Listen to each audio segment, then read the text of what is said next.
morning, everyone, and thank you for joining us for today's session, where we will be discussing environmental issues in residential conveyancing. My name is Stephen Smith, and I'm delighted to be joined, as always, by Ian Quayle and my colleague, Robert Kelly. Good morning to you both. Good morning, Stephen. Good morning, Robert. Good morning, everyone. Before I hand over to Ian, I'd just like to go over a few items so you know how to participate in today's event.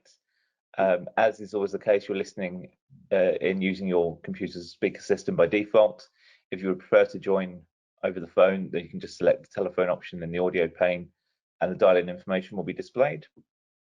You will have the opportunity to submit text questions to Ian by typing your questions into the questions pane of the control panel during today's session.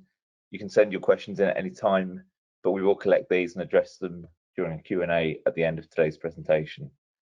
You can also raise your hand during the presentation if you're having any difficulties with the sound or other technical issues. I'm no IT whiz myself, but I will be able to speak with you over the chat function, and hopefully we can resolve anything there. Finally, we've included the notes for today's session in the notes section of your control panel, and we've also included links to our YouTube channel and our LinkedIn page, and also Ian Quayle's LinkedIn page as well, if you would like to link in with Ian. Please do get in touch, as I say, if you are having any sound or technical difficulties, and also if sometimes people can't access the notes, please do get in touch if you would like a copy during the session, as I will be able to send them across to you. Anyway, without further ado, I will pass you over to Ian for the main part of the presentation. Thanks, Ian. Thank you, Steve. Thank you, everyone. Good morning, and thanks for coming along today. Yeah, we're looking at environmental issues. Just before I do that, I don't know if you've seen, there's just been published the SRA sort of review relating to property fraud. I just saw it this morning. Robert and I were discussing earlier, sort of this year and again during last year's lockdown, the fact that there was a sort of perfect storm as an opportunity for property fraud. And unfortunately, it seems that both of our views have been realised when you see what the SRA has to say about their amount of notifications, etc., relating to property fraud. So I digress, but an interesting thing to have a look at, and again, pretty scary. As is environmental issues relating to residential conveyancing, to be honest with you, because one, there is a lack of information relating to accurate recording of contamination issues, as we'll see. Two, because clients don't like spending money on things that they regard as being unnecessary, and contamination risk is relatively low as far as priority is concerned, and investigating issues with regard to contamination quite an expensive exercise. And I think the other thing is that, again, and really what I want to emphasize today, is the need to sort of heighten awareness as to the amount of contamination out there. So today what I want to do is to sort of scamper through the law, to look at the role of the Environment Agency, to see what we should be doing as good conveyancers in order to protect our clients relating to contamination issues. An awful lot of things to talk about, an awful lot of things to discuss. If there are any questions arising, then feel free to put your questions in the chat box, or as Stephen kindly mentioned, you can drop either Stewart, Title, or myself a line with regard to any questions or queries that you've got, and we'll endeavour between us to provide the response as soon as we can. So yeah, environmental searches and the work of a conveyancer relating to environmental issues. Some important points, really. The first point to note, the first sort of key issue, are environmental searches necessary in residential conveyancing?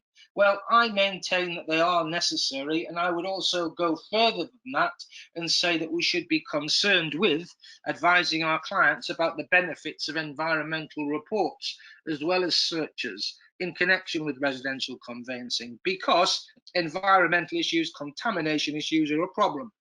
A problem because of historical land use, current land use in residential transactions, the risk of migration of contamination from one site to another, the development of environmental consultants, environmental surveyors, and their increasing sophistication, meaning that in the past the site would be regarded as clean, but in 2021, because of developments and advances with regard to soil sampling, etc., sites are contaminated, and therefore there is a risk of decontamination and your client, seller or buyer, being liable. The role of the residential conveyancer with regard to environmental issues, I think, is threefold. Firstly, to highlight to clients the risk of being liable for remediation, either remediating the client directly, so the client dealing with the issue themselves, or alternatively the Environment Agency or local authority decontaminating and expecting your client to meet the cost. So I think we've got to heighten awareness. Second thing that we've got to do is make sure that clients understand the limitations within which we are working. For some of the reasons that I've just mentioned and others, it's important to be aware that whereas we'll be telling our clients about things that can be done, we'll be explaining to clients that things are done during the normal conveyancing process. We're not able to provide a sort of magic fix and identify all contamination issues, therefore all contamination problems, therefore all contamination liability, potential or otherwise, with regard to a property. And I think the third thing that we need to do is to understand and appreciate, or more accurately, get our clients to understand and appreciate that we're not experts in this field, and that as a standard residential conveyancer being paid a standard fee for the work that we're doing, there's a limit to what we are expected to do with regard to identifying, investigating, and dealing with environmental issues. Just as an aside, on the issue of costs, remember, you're giving me as a client an estimate of costs at the start of the transaction. Where there are issues with regard to due diligence that reveal or warrant further investigation in the environmental context or contamination context today, but in other contexts as we've explored in the past, there is nothing wrong with telling me that it will be necessary for me to pay additional fees as a client for the additional work that you do. Your work is investigative. Your work is the producing information. It is not your task to provide a risk analysis. It is not your task to do my job for me and deciding for me whether it's safe to proceed or not. Although there are circumstances where, as we'll see, the Law Society and common sense would suggest it would be important for you to hold me by the hand and tell me that it would be unwise to proceed with regard to a transaction in certain circumstances. Sources of information that are available, there are standard sources that are available during the conveyancing process. There may be other sources of information that will be new to you as a consequence of what we're going to be exploring today. Again, important that clients are aware that where we've identified the potential for a problem, what those sources of information are, and the limitations relating to those sources and resources. So the client understands that we're not going to provide a magic fix for our client where contamination issues are identified. So the issue of contamination, the issue of environmental problems with regard to the acquisition or indeed the ownership of land are a problem and a major concern, as along with other risks associated with land ownership. So in the notes I mentioned, of course, that we've got liability for contaminated land under the Environmental Protection Act 1990, not just if we're a polluter, but if we're an owner of land that is contaminated.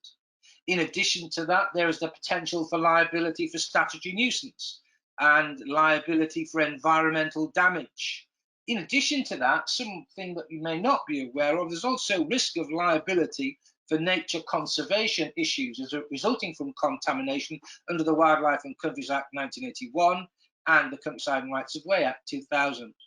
So it's important to understand there's a great raft of statutory liability sitting there waiting to trip our clients up, as well as the sort of normal common law principles associated with nuisance and negligence and the rule in Rylands and Fletcher. Remember that we're told that we should be aware that environmental searches aren't a compulsory search. But remember also something I mentioned when we've discussed due diligence in the past. There's no such thing as usual searches. I think if nothing else today, I want you to extract from this presentation the fact you should always, as a conveyancer, be considering whether contamination is an issue in connection with an acquisition. And if there's the slightest hint it is an issue, you should be advising clients as to their potential liability and the steps and measures that can be undertaken to investigate risk, to assess the extent of that risk, and to protect your client with the risk associated. So, environmental issues can arise on behalf of a buyer in connection with a number of things. Let's start with the things that TA forms are going to help us with. Issues such as radon, Japanese knotweed, flooding, etc. They're issues that are sort of commonly encountered and which people are aware of. Of course, in addition to that, if we're buying property in a mining area, there are environmental issues associated with mining activity. Spoil heaps, mine shafts, all sorts of issues with regard to activity associated with mining, the making of coke, the making of charcoal, all sorts of industrial activities that can generate all manner of nasty contamination. Within 10 miles of where I live is a former coke works that was sort of used as part of the sort of mining process. And evidently chemicals that are produced as a consequence of the heating of coal to produce coke are very dangerous, are very contaminable of land in the adjoining area and vicinity, and very difficult to get rid of. And whilst there isn't any sort of real active, or non-real to speak of, active mining in England and Wales at the moment, there's a lot of sort of residuary contamination arising from it. So there are things that people are familiar with. The actual issue of contaminated land, however, is something that perhaps is overlooked. And a lot of transactional property lawyers and a lot of clients will only think it's relevant where there is information relating to historical land use that would suggest it's relevant.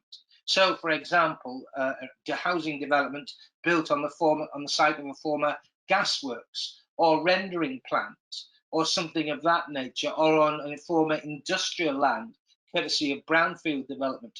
Again, what I want to get over today is the fact that they're the obvious sort of areas, the obvious properties where environmental searches would be necessary. There may be situations, sites and properties that are not so obvious, where again environmental issues may arise.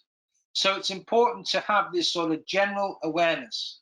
And when we talk about awareness relating to contaminated land, think about past industrial use, present industrial use, present residential use. And when I talk about present residential use, things like chemical leaks from oil storage tanks, septic tanks, water supplies, etc., or equipment that's stored on the property or premises. So again, over the weekend, I was talking to someone who bought a house that had a garage, and in the garage there was an inspection pit, and the inspection pit was flooded with oil and diesel. And the issue there is, well, okay, hopefully that inspection pit is sort of tight as far as liquid is concerned and nothing has leaked into the ground, but who knows? And if someone was buying that property, or if the Environment Agency or local authority undertook an investigation with regard to that garage, a domestic garage, there could be contamination issues for the current owner and indeed for subsequent owners as well. In addition to that, do think about the migration of contaminants from adjoining sites. So again, one of the things I would always ask you to ensure that you are cautious with is a situation where you're buying land, but uphill to that land is some form of commercial activity. Because all things being equal, then there may be a migration of contaminant down onto your site. And whilst that migration may be a slow process, there may be no evidence of contamination on the site or the property that your client is currently buying, but 3 years, 4 years, 5 years time, when chemicals have indeed migrated, then there could be an issue and could be a problem. And yes, you're going to say to me, well, Ian, that shouldn't be a problem, because all that will happen is the Environment Agency will pursue the original polluter on the site uphill from the site in question. And yes, that may well be right. But of course, what we have to consider is, one, if that original polluter can no longer be found, or doesn't have the means or resources to meet the decontamination. And we also, as we'll see a little later, have to think about our client's position as the landowner on which this contamination is now situated. And again, you might say, well, all right, we've got a right of action in Rylands and Fletcher, or a right in nuisance or negligence against the polluter. Well, again, that might be fine, but have we really got an appetite for litigation? And is our potential defendant going to be in a means to pay in the event of a successful claim being brought? So lots of things to talk about and lots of things to understand. The first point that I want to get over today is the issue about how liability can arise under the Environmental Protection Act. And I make mention in the notes to Part 2A of the 1990 Act as amended. And there are two important points to note with regard to this. Firstly, the 1990 Act is retrospective, applicable to existing and future contamination. Secondly, the Act generates liability on those who cause contamination, but also those who knowingly permit contamination. And as far as that knowingly permitting contamination is concerned, that is fairly wide-ranging. And it will apply where the person that has committed the contamination no longer exists or can't be found. So it is that person who knowingly permits contamination that is potentially in the firing line. And that could be the current owner or the current occupant of the land. And it could also include a mortgagee in possession. Now, as far as mortgagees in possession is concerned, let me tell you about a tale of woe that I was involved with many years ago. Client owned a tip former quarry that was used for inert waste, licensed for inert waste. Client sold his company to another company for a considerable amount of money. That new company that started operating the tip got into financial difficulties. And whereas the tip was licensed for inert waste, quickly realized that vast sums of money could be received if special waste were tipped, despite the fact the tip didn't have a license. So, problem, you've got a license for inert waste, all sorts of waste, including hospital waste, being tipped at this site, and the company in financial difficulty. The company's bankers had a first charge over the tip, and because of default by the company, it repossessed the site. And then, thinking that the site was valuable, given the amount of space left for tipping, thought that it acquired an asset that could be sold, quickly realized, in fact, it had acquired a liability. Local authority was aware of what had gone on with regard to some of the tipping activity, required a report to be obtained with regard to what was in the tip, and required the tip be emptied and the waste sorted. So what was potentially an asset with a value of £2 to £3 million became a liability with a value of between £3 and £6 million to clean up. What I always say to an entity that is contemplating possession of a tip or a landfill site to think about appointing a receiver rather than going into possession on the basis that the Environmental Protection Act can generate liability for a mortgagee in possession just as much as an owner or occupant. I mentioned on a slide here, should an environmental search be a compulsory search?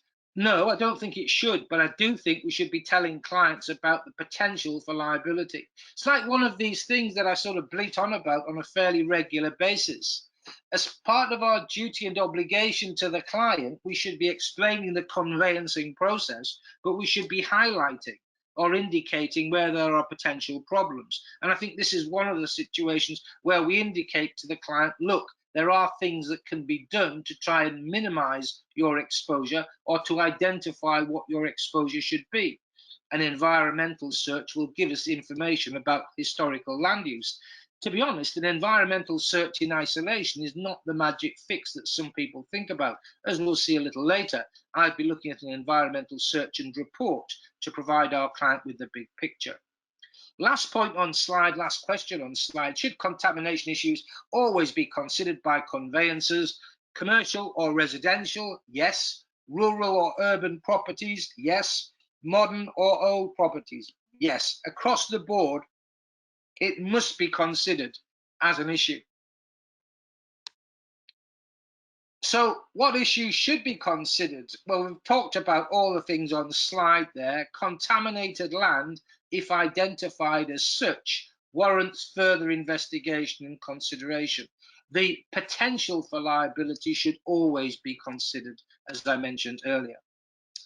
Important to understand just how wide-ranging contamination can be, as mentioned on this slide, and important to understand that contamination can involve, as I've mentioned, migration from other sites, oil leakage, and poor construction of a property can generate contamination issues, either with materials that are used or reactions to those materials that can cause problems, or poor workmanship per se. So if a septic tank is installed, if a tank is installed for heating oil or something of that nature, and it is poorly constructed, and there are problems with regard to contamination as a consequence, then the landowner or occupant is in the firing line with regard to liability.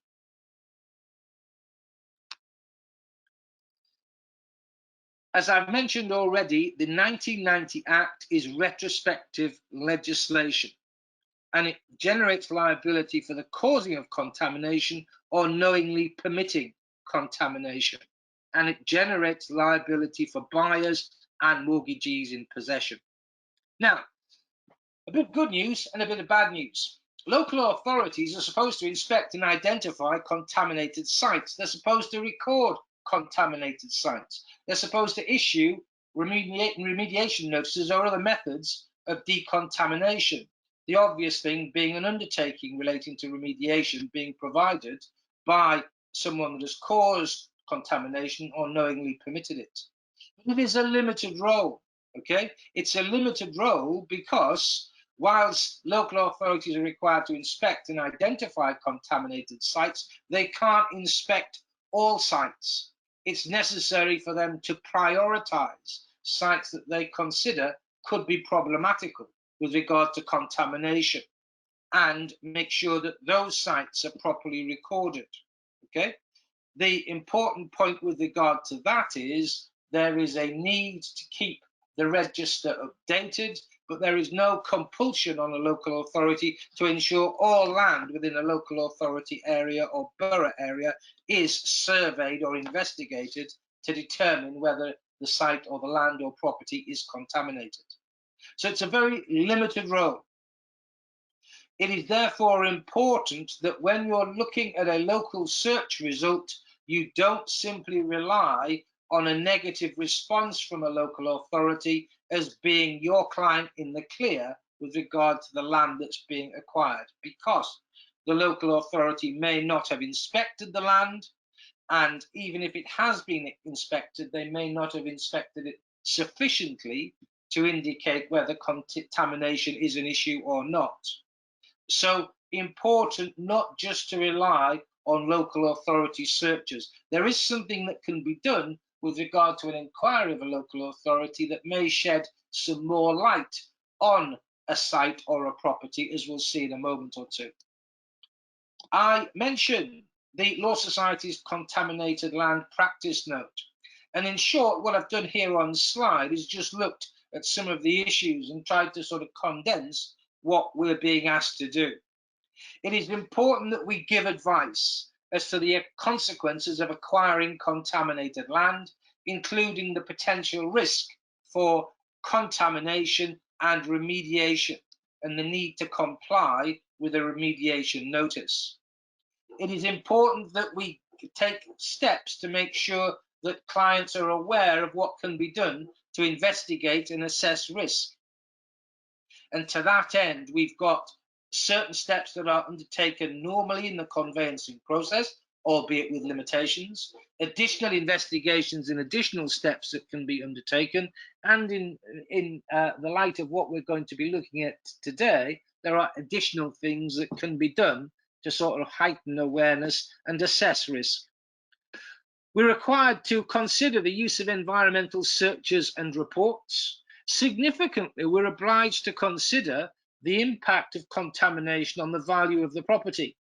And again, this is something that's interesting, in that if there is a risk of contamination or a determination that there is contamination, that will impact on the value of the property, and therefore valuation evidence is necessary. One, to determine what steps should be made in the conveyancing process with regard to price reduction or apportionment of risk or apportionment of cost with regard to remediation, and also to determine the potential downside of the acquisition from the client's perspective.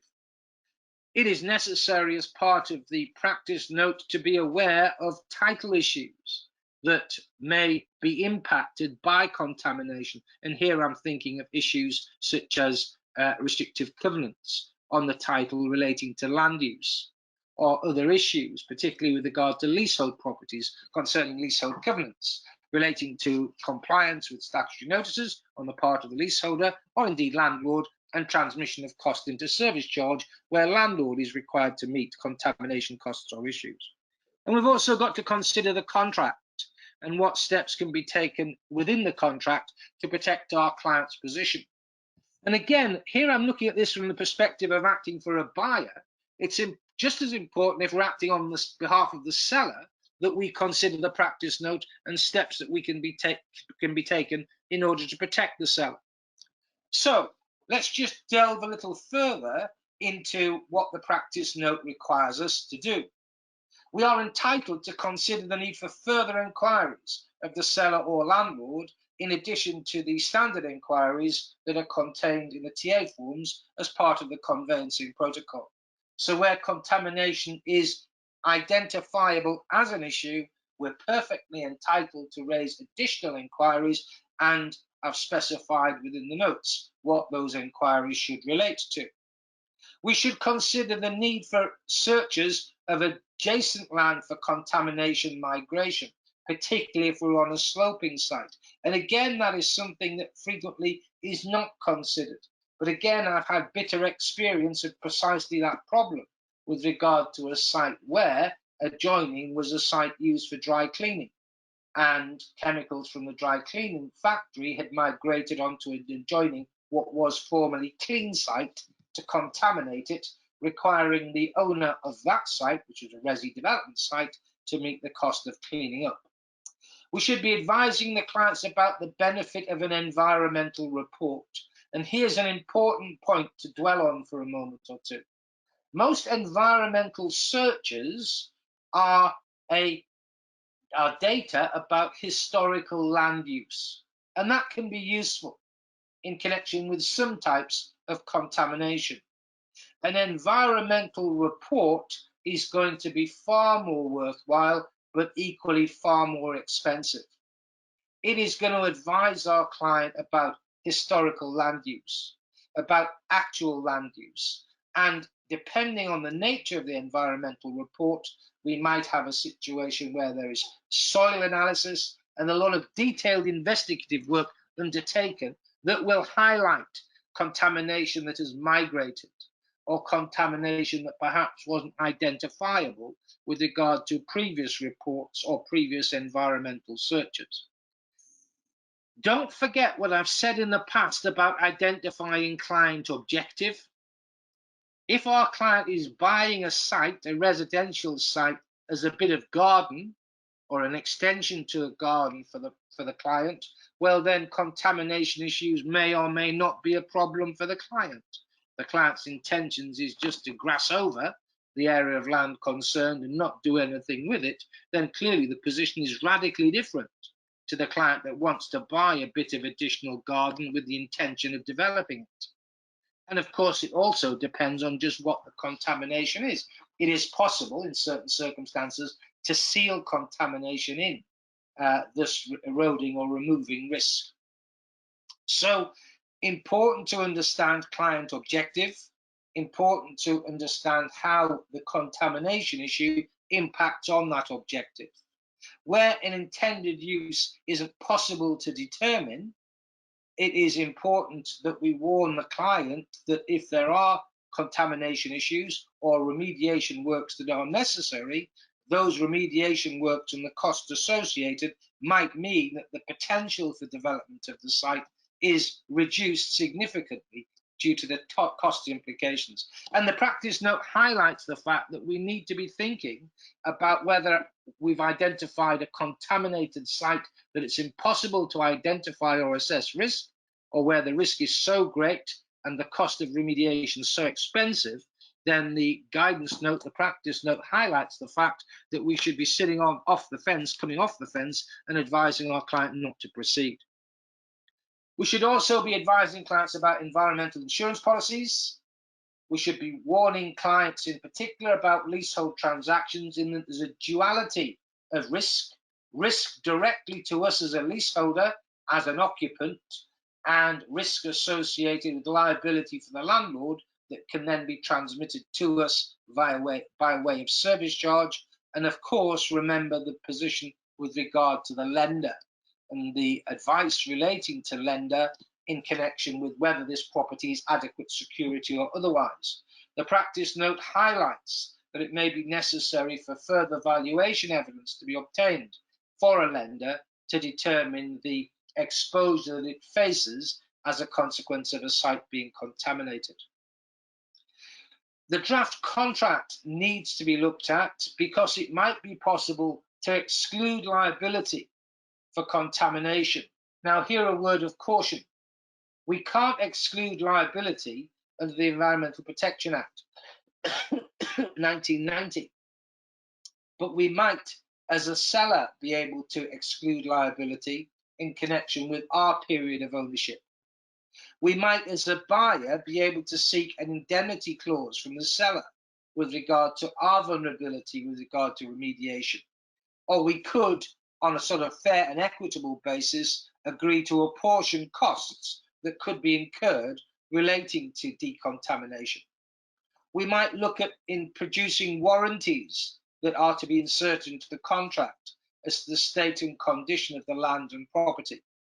And where we have a potentially extensive liability, or where we're of the view that remediation notices or other enforcement action, including the requirement for an undertaking to be provided by our client upon acquisition, we might be wanting an environmental report and further investigative work undertaken to determine just what our cost or liability may be. Number of points really that flow from contract drafting here that I want to mention. One of the things that's important to do is between seller and buyer is to identify the knowledge of the parties. Not because it matters as between the parties, but it could matter where the Environment Agency intends to pursue a remediation notice against one or the other, on the basis that if the seller has fully disclosed the position with regard to their knowledge, and if a buyer has fully investigated the risk relating to contamination, it is likely that the seller will be off the hook with regard to remediation costs, and the buyer will be placed fully on the hook with regard to those costs. Where a seller is asked to undertake works to prevent or preclude remediation notices or to alleviate the contamination problem, it is necessary to ensure that works are undertaken and that further reports are obtained before contracts are exchanged. Remember what I said about environmental insurance policies. There are policies that are on the market, but again, if we are looking at such a policy, as indeed with all policies, consider policy limitations and exclusions. The amount of premium, there can be significant premiums where it is impossible to assess or identify risk or vulnerability.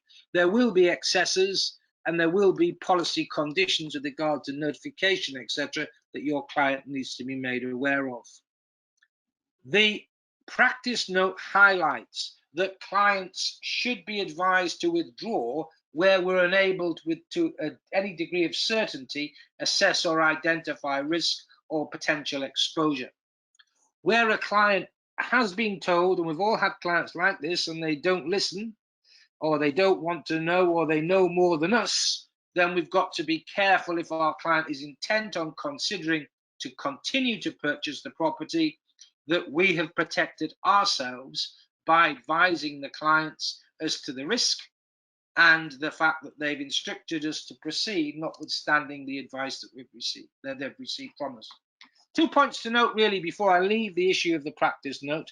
Where we are getting an environmental report, or we are instructing an environmental specialist to give advice, important to check the level of indemnity cover that the provider is carrying, particularly where we're buying high value property.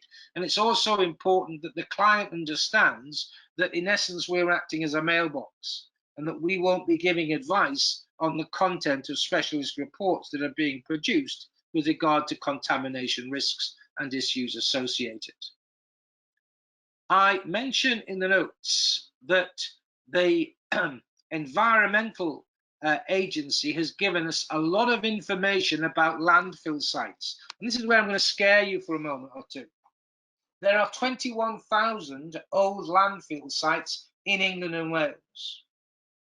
And the Environment Agency doesn't have the complete picture. There may be more. There are 1,287 of those sites that have been identified that contain hazardous waste. And that waste may be hazardous. There may be other sites, and as I mentioned in the notes there, over 7,000 landfill sites containing unspecified industrial liquid sludge. And there are 400 of the sites that are known that contain unknown waste within them. And the problem is that the Environment Agency doesn't have information to determine what sort of waste is in there. And as far as the Environment Agency is concerned, the position is that they are unclear whether the sites and the landfill sites have been filled or have been capped or have been sealed so that anything in them can't migrate elsewhere. So with regard to that number of old landfill sites, let's look at the bad news. There could be migration of hazardous waste and material from those sites onto adjoining clear sites. That's pretty bad news. But look at the notes. Mapping of the old landfill sites that the Environment Agency is aware of reveals that a number of those sites are currently used for green space and parkland. And that's not too much of a problem, is it? Sporting facilities, well, depending on the waste, we might be able to cope with that. Commercial premises, not so good. Schools, care homes, and housing, terrifying, isn't it? And again, you'll have to say that there are sites that have been developed over the years where there are now residential properties built on them, where there is a ticking time bomb with regard to contamination beneath. There are also 750 sites that the Environment Agency has determined that are near coast or flood risk zones, vulnerable to flooding, coastal erosion, and therefore greater transmission of waste onto adjoining sites or watercourses. So landfill is a major problem, as we can see, but it's only perceived as a small problem in connection with terms of land contamination generally. So let's have a look a little further in the notes and look at sources of information and the work of the Environment Agency. The Environment Agency deals with licensing. It also includes registers and deals with enforcement. As far as registers are concerned, these are registers that are available to the public. If you and I had the time or inclination on behalf of a client, we could investigate the relevant registers of the Environment Agency to see if there's anything on those registers relevant to our property. Luckily for us, search providers with regard to an environmental search will do this task for us. I've given details in the notes about the sorts of information that are available on those registers. I've also mentioned the issue of enforcement and the potential offences that are committed under the Environmental Protection Act 1990 as amended. Noticeably, non-compliance with remediation notices. In addition to that, there is a risk of enforcement where there's non-compliance with a remediation undertaking. Where the contamination is regarded as low risk, the Environment Agency may not serve a remediation notice, but may agree with the polluter or landowner or occupant for an undertaking to be given with regard to cleanup. Where that undertaking is not complied with, the Environment Agency can pursue matters via a remediation notice. Where the contamination is severe or significant, then the Environment Agency will proceed with a remediation notice immediately. Non-compliance with regard to a remediation notice generates an offence and that offence is an offence committed by owners or occupants. So a current owner or occupant can be served with a remediation notice requiring clear up, and if that notice isn't complied with, then the client, the owner or occupant, commits an offence, and the Environment Agency or local authority can attend to the remediation works themselves and recover the costs from the recipient of the notice. The position is that with historical contamination, the Environment Agency can adopt a scattergun approach as to who they pursue. As I've mentioned already, someone that has actually caused the contamination or someone that has knowingly permitted the contamination to remain on the land are potentially liable. When we talk about this idea about knowingly permitting contamination, let's just drill down and have a look at this for a moment or two.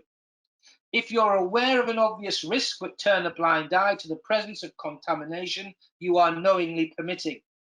If you fail to make inquiries for fear of discovering the true position, as an owner or as a buyer, you are knowingly permitted. Where a buyer knew or ought to have known or could have found out that a site is contaminated during the acquisition process, then there would be an issue about knowingly permitting, in essence, stepping into the shoes of the original polluter. And it is important to understand that where contamination migrates onto the site, again, there is vulnerability, with the owner of the site being deemed to be the original polluter. So all that's bad news from a buyer's perspective, okay? And a number of practitioners have said to me over the years, if we don't investigate or make inquiries about a suspected contamination issue, then we're potentially off the hook because we don't know about the problem. It's only if we know about the problem that there is liability with regard to remediation notices. That is not the case. If you're aware of a risk and turn a blind eye, you're liable as a buyer. If you fail to make inquiries because you're worried about what you'll find, you're potentially in the firing line. Where you ought to have known or could have found out that a site was contaminated, you're going to be in the firing line as well. So that's all bad news. There is some good news from a seller's perspective, in that as part of the sale process, we may escape liability if we can show there was a price reduction to take into account contamination and remediation issues, if the site is sold with full disclosure about the contamination, and as we've already made it clear, where the original polluter can't be identified, then the current owner or current occupant, the buyer or tenant, could be liable, subject to a failure to undertake the appropriate investigations. Therefore, if you're acting for a seller and you think your site might be contaminated, it might be worth getting an environmental search and report to identify what the problem is and then to deal with the problem with regard to the contract. So reduce the price or disclose to the buyer the existence of the information that you have, on the basis that you could then exclude liability upon completion of the sale from the buyer's perspective. And now I want to talk about information gathering. And again, there's information on file. There are some obvious and not so obvious things that can be done. Client inspection. Tell the client when they inspect the property, is there anything on the property that reveals an indication about historical land use? Are there any activities in the vicinity that could lead to contamination? Any form of industrial activity in the vicinity? Be again particularly wary about sloping sites. Does your client have any local knowledge of the area or vicinity? What about the estate agent's particulars? Do they reveal anything? What about the survey or valuation that the client has obtained? Remember, I've talked to you in the past about the consumer guide for surveys on the RICS website. With the better types of survey, the surveyor is required to consider the locality within which the property is situated. And therefore, you may have a chance of a surveyor picking something up with regard to land use in the vicinity that could lead to migration risks.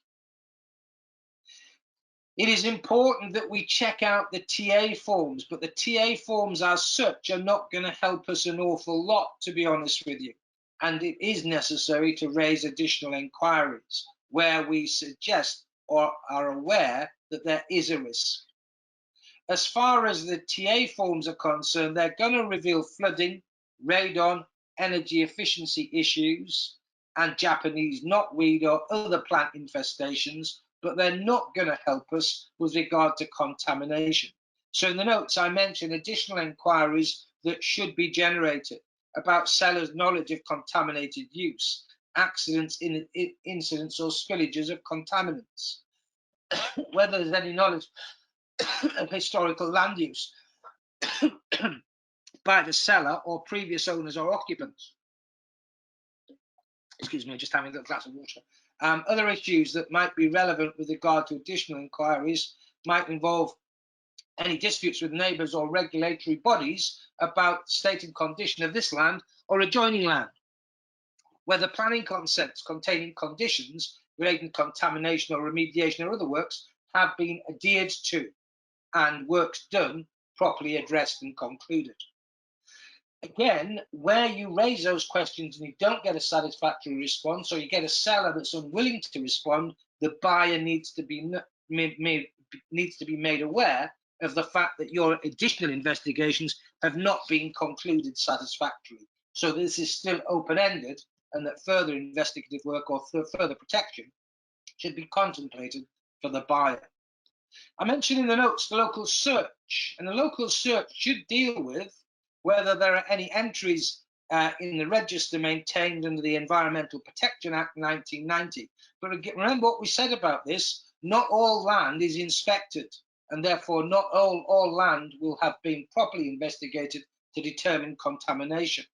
Whether the council has served any remediation notices relating to the property, or where the council has consulted or resolved to consult with the owner or occupant of a property with regard to things that need to be done to address issues with regard to contamination as a prerequisite to an environmental undertaking being requested. So the local search will contain some information, but an adverse entry, as I mentioned in the notes, will only appear where the property has been identified and determined to be contaminated, and therefore there is a gaping hole with regard to the information that a local search will generate. The tip that I alluded to a little earlier relating to local authorities is this. You can make a request of the local authority to require disclosure of any information relating to the environment at the relevant property, and a local authority is obliged to respond where such a request is made. That request can be made under the Environmental Information Regulations 2004, detailed in the notes. So this is a sort of more wide-ranging question of the local authority, asking them whether they have any information relating to the environment at the property, which will include issues relating to contamination that are not contained in the registers. Again, if a request is made for that information and the local authority cannot or will not provide it, the client needs to be made aware of the problem. Environmental searches I've mentioned already. Environmental searches are available in a number of different guises, but most of the information that is contained within the search will be from the Environment Agency, courtesy of the registers that I alluded to a little earlier. It is important to understand, therefore, that all we're getting is information about land use. We're not getting risk assessments. We're not getting a report with regard to the viability of the acquisition in the view of the risk associated with the buyer as owner or occupant. Okay. All clients, I think, should be made aware of the availability of an environmental search. They should be aware of its limitations. And as I say, historical land use may be a way of determining the risk of contamination, but it's not the entire picture. It may be appropriate to undertake an environmental search as required by a lender. I've given you details why, courtesy of the lender's handbook. but whether the lender requires further investigation or not, the buyer client will or should be advised of the need for an environmental report where there is a risk or issue of land contamination. Where a report is generated, the lender would want to see the report to determine whether or not the report reveals anything that puts at risk their security.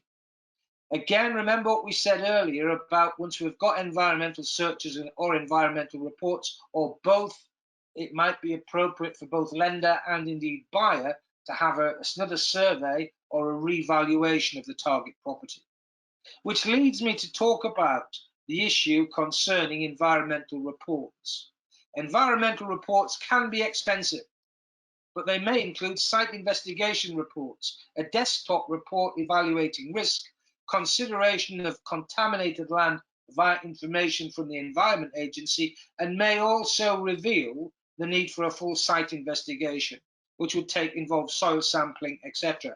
Very expensive exercises, and it may be that your client should be advised not to proceed on the basis that the environmental report will be expensive, may not be conclusive, or may reveal contamination problems that means it's unwise or unsafe to proceed with regard to the transaction. Again, I've got lots of detail in the notes that you can have a look at. Remember what we said about surveys and valuations. Important to understand that our clients should be obtaining the best survey or valuation report they can, and if an appropriate survey is undertaken, the surveyor may look at issues which may have a bearing or impact on contamination risk or problems. In the notes, I've given you information concerning relevant legislation. I'm not going to dwell on any of that because we've covered most of it in any event. I want to look at, before we finish today, some issues with regard to conveyancing practice and some scary case law that's worth having a look at as well. As far as the position relating to conveyancing practice is concerned, I just want to reiterate a number of points. Firstly, environmental searches are useful in connection with historical land use and historical contamination, but they are limited. Reports are going to be more expensive, but are going to reveal more information, but again may not be conclusive. As far as the use of information is concerned, I maintain as a conveyancer, you're a mailbox, providing the client with the fact that additional resources are available to the client to assess risk and assess vulnerability, and explain to the client what those resources are that's available to the client, but then not giving advice, leaving it to environmental surveyors, etc., where instructed to give clients the appropriate advice as to their potential liability. Remember that once we've identified contamination risks or issues, we then advise about the need for an environmental search and a report if the search reveals there's something there or other information reveals there's a problem. Then we should be thinking about getting valuation evidence in the light of that search, that report, or that information. I think we should also think about limiting the scope of our retainer to explain to the client what our role is and what our duty is. And I'll reiterate that point. Our duty and responsibility is to, where there is the slightest hint of a contamination risk or issue, to warn the client about their potential vulnerability, to explain to the client the choices that are available in connection with further investigation, and to advise our clients as to any limitations relating to those investigations. So as we mentioned, as far as local searches are concerned, the information in a local search is relatively limited and of relatively limited value.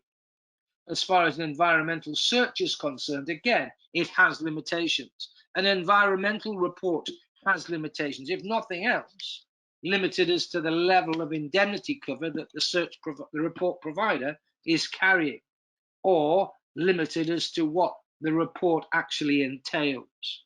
So I do think we've got to be careful.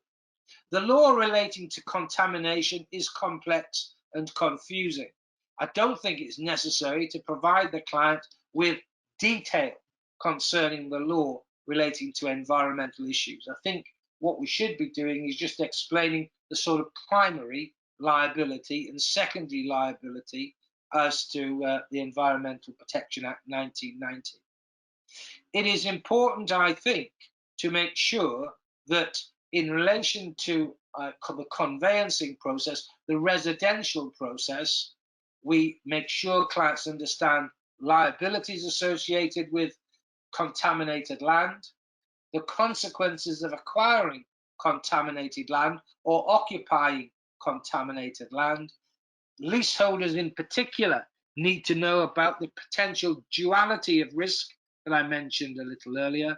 And again, clients on the sale of land where there is a contamination or a contamination problem need to be made aware of the fact there are steps that can be taken with regard to the conveyancing process and drafting the contract that can reduce, limit, or extinguish potential liability from the perspective of a seller. To finish, I mentioned 2 bits of case law. I mentioned an appeal concerning a remediation notice concerning the Willenhall gasworks in the Walsall area. And this is a sort of tale of woe that highlights some of the problems associated with contamination. You had environmental surveyors inspecting a site, originally spotting a problem, then re-inspecting and identifying that there wasn't a problem, going back again and identifying there was a problem. You had a situation where a number of residential properties were built on a former site that had been used for the production of gas, with lots of chemicals being generated as a byproduct of the manufacture of gas, the land being contaminated, and the local authority considering that the developer should be required to decontaminate. So it just shows you the sort of imprecision of information and data retained by local authorities, the imprecision of environmental surveyors undertaking reports, the potential vulnerability of residential owners being liable for decontamination where the original developer is no longer around or no longer available to meet liability costs. And the other case that I've mentioned in the notes is a case concerning Rees-Swire against Secretary of State for Housing, which is a case concerning planning issues, where again the site was subject to contamination. And again, the council's approach with regard to decontaminating, again having limitations and creating problems for subsequent owners of property with regard to the site. What you had was a 7-acre site that was subject to an environmental report where 8 trial pits were assessed. And the site had been used in the past as a site for carcasses during the BSE scandal. So cattle carcasses were buried on the site. The site was capped and sort of insulated to prevent migration of contamination. But again, there were issues about the extent or scope of the work that had been done to limit contamination risk and vulnerability. So those cases are just there as examples of where problems or how problems can arise. I think to conclude today, it's important that we explain to clients the resources that are available, the fact that there are limitations relating to those resources, and to explain what your role is, and to limit the scope of your retainer so that clients understand that as part of the standard residential conveyancing transaction, you are limited as to the investigative work that's necessary. Only where there is a contamination issue that is flagged up is it necessary to take the extra steps that I've mentioned in today's presentation. But it's important that you are aware of the availability of those extra steps and the limitations relating to them.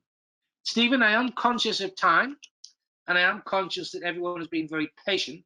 I am quite happy to take questions, so I look forward to hearing from you in connection with any questions. Yeah, thank you, Ian. Excuse me. We're now going to begin answering questions submitted during today's presentation. So as a reminder, you can still submit your questions through the question pane in the attendee control panel. Just type them and we will receive them when they're sent over. That's very scary, I think, Ian, the point you made about the landfills. At 21,000 sites in the UK. That's quite shocking. I had no idea about that. That information is bang up to date, Stephen. And I mean, that's what they know of. There may be others. Yeah. Well, it's not relevant for today's presentation necessarily, but I was just thinking about the size of our island and thinking, well, landfill isn't just a UK or England and Wales issue; it's a worldwide issue. So just 21,000 just here. It's you look at that across the whole world. It's very, very scary. But yeah, it is. Yeah. So just moving on to some questions, Ian, if I can. We had a couple on new build properties, and I don't think new build came up too much in the actual presentation. So, I mean, one's quite a broad question, I think, which is what is your position on new builds? But then the sort of more specific question, I think, is on a new build property, can I safely rely on the decontamination works which were part of the planning permission? So I don't know if you want to answer them maybe together, Ian. Yeah, new builds. I mean, to be honest, that's a webinar in its own right, Stephen. But with regard to new builds, there are a number of points. Point number one, I wouldn't rely on any reports that the developer sends or includes as part of my contract bundle. Having acted for developers in the past, developers will sometimes buy a site in 5 years ago, get an environmental report, detailed report with regard to the site that reveals the site's clear, and then 5 years hence, today, when the plots are being sold or houses or flats being sold on the development, providing a copy of that report as a sort of comfort for a buyer, saying, look, the site's clean and not contaminated. The point there is as follows. One, 5 years is a long time with regard to contamination. The site may well have been clean at the time that that report was undertaken, but reports have moved on. As I mentioned, investigative work has increased, and what was a clean site 5 years ago might not be a clean site now, just because of the improvements with regard to the investigative work that a surveyor can do with regard to, for example, soil samples. In addition to that, you've got the risk of migration. So the site may be clean 5 years ago. Nothing's happened to the site during the 5 year period prior to development, but there's an industrial estate 400 meters away and some chemicals have migrated in the intervening period onto the site, contaminating it. So that's the first point. The second point is, if I was acting on behalf of a buyer of a new build, all the points that I've made with regard to highlighting risk or vulnerability remain. Because just because a national house builder has undertaken investigative work with regard to the site, just because the local authority has inspected the site as part of the planning process, doesn't mean the site's clean and doesn't really resolve your client from potential liability. Now, yes, the developer is going to be in the firing line.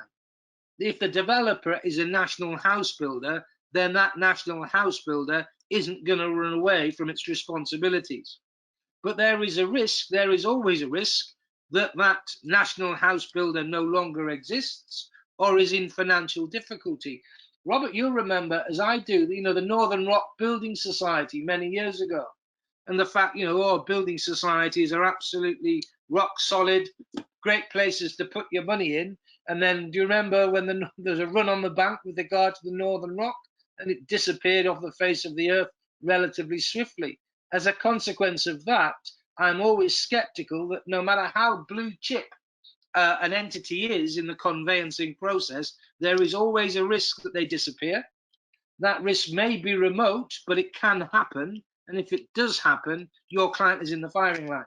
So what I would do on a new build is do exactly as I said in my presentation today. Hey, Mr. Client, there is always a risk that the land on which your property is bought is contaminated. there is a risk, albeit small, that you will be asked to meet the decontamination costs associated with remedial works. Therefore, these are the things that can be done. It is then the client's call, Stephen. If the client says, get lost, don't want to do it, don't want to incur the expense, then fine, happy days. Now, Stephen, can you just repeat the second question? Yes, sorry, of course. Yeah, so I think the one you're referring to is, on a new build property, can I safely rely on the decontamination works which were part of the planning permission? Yeah, Or is the answer to that is no, no, you can't.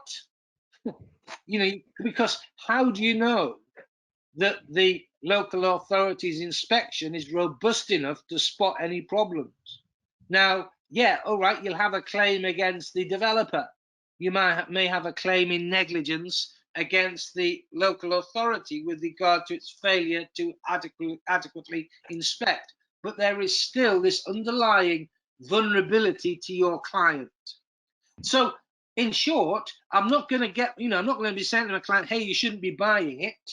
I'm not going to have my client having sleepless nights with regard to the vulnerability. I'm just spelling out the very, very limited risk of liability, no matter what, whether there are conditions attached to planning that have been satisfied, whether there are reports available with regard to the site. All of that is fine. All of it will generate some comfort, but it doesn't absolve rather the new build buyer from potential liability, Steve. Perfect. No, thank you, Ian. And thank you to, excuse me, Jane and Robert for those questions there. So yeah, moving on quickly. So Mark asks, is a seller seeking to exclude enviro liability likely to fall foul of the Unfair Contract Terms Act where the property is residential? Yeah, in residential transactions, there is a vulnerability. It would always be subject to the reasonableness test, and to satisfy the reasonableness test, there would be a requirement for full disclosure as to the seller's knowledge. Steve, good question from Mark. There is the risk of running foul of the Unfair Contract Terms Act. You can comply with the test of reasonableness by making a full and frank disclosure as to your knowledge relating to contamination. Perfect, thanks, Ian. A couple of follow-up questions, actually. When I say follow-up, sorry, they're slightly different areas from Mark. Is a solicitor's potential liability to a mortgagee a little nebulous, where the lender says it doesn't want to receive environmental searches or reports? Yes, it is. But if a search or report revealed risk, I would be writing to the lender saying, there's a copy of it. I would recommend that this property is revalued. And I think that's how you get out of how you square this circle, by suggesting to the lender that their surveyor or valuer has another look at the property in the light of the environmental search or report information that's available. Does that make sense, Steve? Yeah, no, absolutely. Thank you, Ian. And then the final question actually from Mark is, does an NHBC certificate not include a warranty as to contamination? What about other warranties? Search reports do tend to suggest that if there is an NHBC certificate or recent planning consent, that the issue is perhaps a non-issue. So I think that's referencing the point you made previously there, Ian. So. Yeah, well, yeah, it may not be an issue, but it doesn't mean that there isn't the risk of liability. So yeah, you might get an NHBC report, you might get some other form of guarantee relating to the property as to the state and condition of the property. That might be fine, but there could still be some underlying contamination issue that hasn't been spotted or identified that suddenly comes out of the woodwork or comes out of the ground, if you pardon the pun, and bites your client. Yeah, that's the problem. Ian. Yeah. Yeah, thanks, Ian, and thanks, Mark, for those questions. Just a final couple of questions, and actually, I did want to ask one myself, if that was right, because you talked about you had a section on the environmental reports, and I mean, this might have just been the way it came across to me, but you sounded slightly skeptical of them, and not necessarily their usefulness, but just that you can't necessarily rely on the data there. It may not be complete. So when would you recommend an environmental report being obtained, given the cost? Yeah. As well. If an environmental search reveals a historical land use that could generate contamination, definitely need one. If your local search reveals that the site or property is registered with the local authority or on their radar with regard to contamination, I'd be looking at an environmental report. If I had a really risk-averse client that was concerned about contamination, courtesy of their inspection or local knowledge, I would ask for a report. And if I had a surveyor or valuer, either on my client's behalf or a lender, that raised it as an issue, again, I would be looking at an environmental report. But like I mentioned in that case, Stephen, you had a 7-acre site, quite a large development site, and 6 trial pits done as part of the preparatory work for an investigative report. Now, though each of those trial pits may have revealed no contamination, but the site still may be contaminated. And therefore, again, such a report is not going to give your client blanket protection, because the report provider is not going to say, I can guarantee that that site isn't contaminated. Yeah, that's no, understood. Thanks. So I'm not saying don't do it. I'm not saying because of the expense you shouldn't ever contemplate it. I think you draw it to the client's attention and say, look, we can do this. We can obtain a report. It will be expensive. It may not provide blanket protection. And at the end of the day, you get that report and the advice might be, you shouldn't be buying this property. Is it not better just simply to withdraw rather than go to the expense of a report, and when the report is obtained, determine the report finding is inconclusive or is such that you shouldn't be proceeding in any event? Yeah, okay. Yeah. Thank you. And So I'm not saying don't do it, Steve. I'm not being negative. I'm just being realistic as to what the report can do and its limitations. Again, yeah, I was going to say, yeah, exactly. if I'm buying a property and I think there's the slightest hint of a contamination issue, I need to know just what my vulnerability is. And the only way really of getting anywhere closer to determining that vulnerability or liability is an environmental report, despite its limitations. Yeah. Okay. No, thank you, Ian. Just so one final question, and then a comment. So a comment from Roy, who just says, while environmental clauses are common in commercial sale contracts, they are extremely uncommon in resi sale contracts, and it would be difficult to see these being accepted. Is that a fair comment there, Ian? Yes, it is. What you do, however, if you're acting for a buyer, is you say, I've tried, but the seller's refused. As long as you've tried and suggested it, then I think that's fine. If the seller says no, get lost, then again, you just notify your buyer, I've tried to protect you, I haven't got the protection that the appropriate provision in the contract would generate, and therefore there is vulnerability. The vulnerability remains. Yeah. Oh, perfect. Thank you, and thanks, Roy, for raising that point. Saying that a buyer is going to get a seller to accept any form of sort of contractual liability or apportionment of risk. I'm just saying, and the Law Society's practice guide highlights this point, it should be something that should be sought. Yes. Okay. No, that makes sense. Thank you, Ian.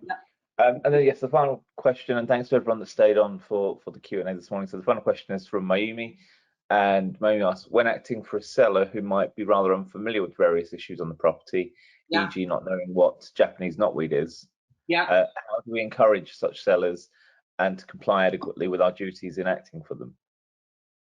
Yeah, well, the position is that it's not necessary to have a sort of an education system for clients about invasive plants in their garden.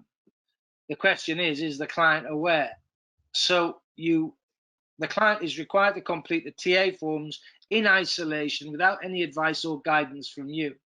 All you've got to do is say to the client they are obliged to answer the questions as honestly as possible. So you don't have to hold a seller client's hand to say, hey, have you thought about Japanese knotweed? Do you know what it is? It's simply a question that the client either is aware of what it is or isn't aware of what it is and answers the questions in the TA forms honestly. You don't have to say to the client, in order to answer this question, this is what Japanese knotweed is, and refer to a link on some gardening site or something of that nature. You don't have to do that. Again, with regard to TA forms, remember the client seller is completing them in isolation from their own knowledge. The only point I would add to that is if the client says the property doesn't have Japanese knotweed and you have information on your file that says that it does, then you'd have to invite the seller to amend the information in the TA form so that the correct position is disclosed in that form. Yeah, okay, that makes sense. Thank you, Ian. And thank you, Momi, for that question. Yeah, good question. Thank you. Yeah, so that brings us to the end of the presentation today. Thank you, Ian, and thank you to everyone for attending today's webinar. As I mentioned in the intro, we have included links to our YouTube channel, our LinkedIn page, and also Ian's LinkedIn page. So please do give us a like or a follow if you do use these platforms. As is always the case, if you do have any questions that weren't answered today, please do contact Ian or myself. Once you leave today's webinar, you will receive an automated message from GoToWebinar, and if you respond to this email, the replies come directly to myself, so I can send any questions or feedback on to Ian. You'll also receive a separate email in the next 24 to 48 hours from my colleague Robert, which will contain the slides and notes for today's session. And just to let everyone know, we will be back in 2 weeks' time. Hopefully, you've all received the invitation to that webinar, and we'll be looking at tips and traps when acting for lenders. So that's Monday, the 26th of April at 11, moving from our usual Wednesday slot. We're now on the Mondays for the next 3 to 4 presentations. So that just leaves me to say, on behalf of Stewart Title Lending Quayle, thank you for joining us today, and have a great rest of your day. Thank you and goodbye.